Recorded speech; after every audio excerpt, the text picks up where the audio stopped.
मैं doctor G S. Chauhan, director Ambe hospital.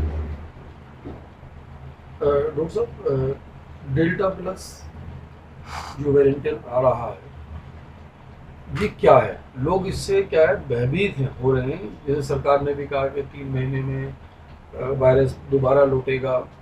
और फिर ये डेल्टा प्लस बॉम्बे में कुछ जगह लोगों को आ गया है, हमारे यूपी में नहीं है। पर उसको ध्यान में रखते हुए लोग क्या सतर्कता बरतें और इससे कैसे सावधानी करें? और ये डेल्टा प्लस है क्या? थोड़ा इसमें डिटेल में इसमें थोड़ा सा आप बताएं सबको। एक्चुअली जो कोरोना वायरस है, ये शुरू में जब आया था तो इसकी जो शेप है वो क्राउन की तरह से है, तो इसलिए इसको कोरोना बोलते हैं। पहले जब फर्स्ट वेव आई थी तो इसका स्वरूप अलग था। सेकंड वेव आई तो ये डेल्टा में कन्वर्ट हो गया और अल्फ़ा और उसमें भी कन्वर्ट हुआ। लेकिन अभी क्या है कि सेकंड वेव में, क्योंकि अभी वैक्सीनेशन भी शुरू हो गया है और लोगों ने थोड़ा प्रिकॉशन भी लिए और सेकंड वेव में काफ़ी जान माल का काफ़ी नुकसान हुआ। तो नेचुरल सी बात है कि जो ये वायरस है, जब ये देखता है कि मेरा किसी चीज़ का तोड़ आ गया है, तो ये अपनी शक्ल बदल देता है, अपना जीनोम बदल देता है। तो इससे क्या होता है कि जो आम मेडिसिन है वो फिर काम नहीं करती और जो टेस्ट हैं वो भी पकड़ाए में नहीं आता है, क्योंकि जो किट बनाई जाती है, टेस्टिंग किट, वो जो प्रेजेंट वायरस होता है उसी के हिसाब से बनाई जाती है। लेकिन ये डेल्टा प्लस जो है, ये एक बहुत ही अपना स्वरूप बदल करके आया है और ये जो पिछले जो डेल्टा था उसके मुकाबले ये बहुत कई गुना ज़्यादा जो है जल्दी फैलने वाला है और उससे ज़्यादा नुकसान करने वाला है। अगर हम लोग जो अपने मूल मंत्र है, यानी कि आप हाथ धोना, मास्क पहनना और सोशल डिस्टेंसिंग, ये तीन चीज़ें हमें बहुत ही ज़बरदस्त तरीके से फॉलो करना है। और चौथी चीज़ जो अब चल रही है वो वैक्सीनेशन है, क्योंकि वैक्सीनेशन अगर हो जाएगा, 60-70% लोगों में अगर वैक्सीनेशन हो जाएगा तो हम इससे बहुत हद तक बचने में सफल होंगे। लेकिन कुछ इसके केसेस आने शुरू हो गए हैं साउथ में, जैसे कि बेंगलोर में हैं और इधर बॉम्बे में, महाराष्ट्र में भी आए हैं। अब क्योंकि आज की दुनिया जो है बहुत फास्ट मूविंग है, तो उधर से लोग इधर आते हैं, माइग्रेट होते हैं, इधर से उधर जाते हैं। तो और दूसरी बात यह है कि हम लोग काफ़ी पब्लिक प्लेसेस में जो है हम लोग काफ़ी जाते हैं और काफ़ी लोग इकट्ठे होते हैं और वहाँ पे हम लोग किसी भी तरीके का प्रिकॉशन नहीं लेते। तो जब हम प्रिकॉशन नहीं लेंगे, और नेचुरली ये अब तो एयरबोर्न इन्फेक्शन हो गया, हवा में इसके कीटाणु हैं, तो हमारे सांस के ज़रिए या हमारे मुंह के ज़रिए या जैसे कई चीज़ों पे जो अगर ये गिर जाता है तो हम वहाँ पे टच करते हैं, टच करने के बाद में फिर हम अपना नाक, मुंह वगैरह टच कर लेते हैं, तो ये वायरस जो है आपके शरीर में एंट्री कर जाता है।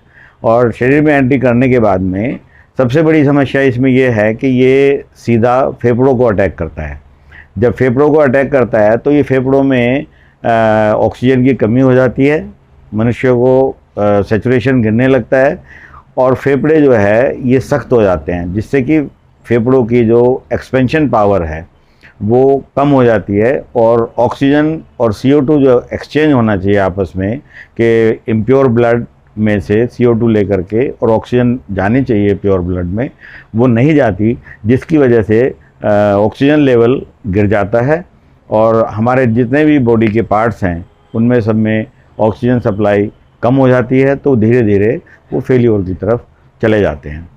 तो ये बहुत ही ख़तरनाक हो सकता है, मतलब वेव आ भी सकती है, और अगर हम प्रिकॉशन लेंगे तो इसकी हम थोड़ी इंटेंसिटी, यानी कि इसकी गंभीरता को हम कम कर सकते हैं। जुलाई के एंड में या अगस्त में जो है ये कुछ केसेस ज़रूर बढ़ेंगे, क्योंकि हम आम जनता जो है वो इतना प्रिकॉशन नहीं लेते जितना कि हमें लेना चाहिए। ऑल दो जो अभी सेकंड वेव गई है इसमें काफ़ी जैसे जान माल का नुकसान हुआ है, लोग थोड़े सतर्क हैं, लेकिन फिर भी लापरवाही बरतते हैं और बड़ी बड़ी गैदरिंग करते हैं, जहाँ पर के एक आदमी अगर है तो वो हज़ारों में फैला देता है, हज़ारों फिर लाखों में फैलाते हैं।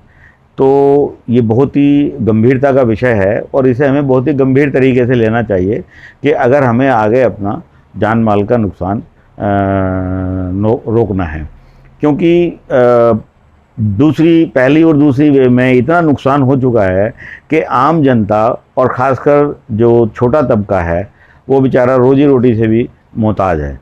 बड़े लोगों का तो कुछ नहीं है, उसमें तो थोड़ा बहुत जो है अपना उनके पास बैंक बैलेंस है तो वो अपना कर लेते हैं, लेकिन क्योंकि भारत एक बहुत ही मतलब गरीब देश है कि जिसमें कि हमारे 50% 60% लोग जो है वो बेचारे रोज़ कमाते हैं और रोज़ खाते हैं। तो इसलिए बहुत ही ज़रूरी है कि हम इस डेल्टा प्लस को किसी ना किसी तरीके से रोकने में सक्षम हो। और सबसे बड़ी चीज़ है कि जो गवर्नमेंट वैक्सीनेशन पे जो जितना जोर दे रही है और जो आम पब्लिक में इसके बारे में जो भय है कि भाई वैक्सीनेशन से ये हो जाएगा वो हो जाएगा, ऐसा कुछ नहीं है।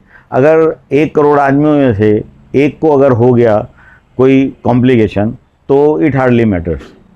इसलिए वैक्सीन ज़रूर लेनी चाहिए, तभी हम इस डेल्टा प्लस को अभी आज के डेट में 17-18 करोड़ लोग प्रभावित हैं इससे, जिसमें से करीब 1600-1700 करोड़ मतलब लोग ठीक हो चुके भी हैं। अपने हिंदुस्तान में भी करीब 4-5 करोड़ लोग इससे इफ़ेक्टेड हुए हैं और 4-5 लाख डेथ भी हो चुकी हैं।